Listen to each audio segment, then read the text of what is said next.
एक 7 ते 8 दिवस झाले असतील आपण बातमी ऐकली, पाहिली आणि त्या बातमीमध्ये असं होतं की 10वीत ज्या मुलीला 92% पडलेले आणि मॉक टेस्टला, नीटच्या मॉक टेस्टला मार्क कमी पडले म्हणून वडिलांनी तिला बोलले आणि ती थोडीशी त्यांना म्हटली की तुम्हाला तरी कुठं जमलं, म्हणून पालकांना राग आला आणि त्याचं रूपांतर हे खुनामध्ये झालं। तर ही जी गोष्ट आहे, गोष्ट म्हणण्यापेक्षा घडलेली घटना खूप भयंकर आहे आणि थोड्याफार प्रमाणात हे प्रत्येक पालकांमध्ये आहे, आत्ताच्या प्रत्येक पालकांमध्ये हे आहे।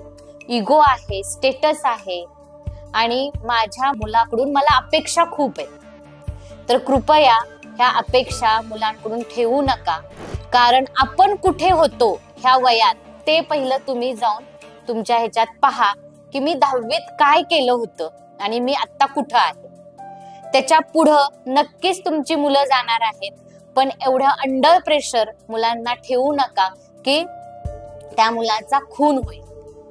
नक्कीच हे प्रत्येक पालकांसाठी आहे, कारण तुम्ही सुद्धा माझ्याच पिढीतले पालक आहात आणि माझ्या पिढीतल्या पालकांना हे सांगणं आहे की अपेक्षा ठेवू नका, कारण आपण तेवढ्या अपेक्षामध्ये त्यांच्या नीट जेई मधले एक लाईन सुद्धा प्रॉपर वाचू शकत नाहीये आणि तुम्ही त्या मुलांकडून किती अपेक्षा करणार। शेअर करा, लाईक करा आणि सेव्ह करायला विसरू नका।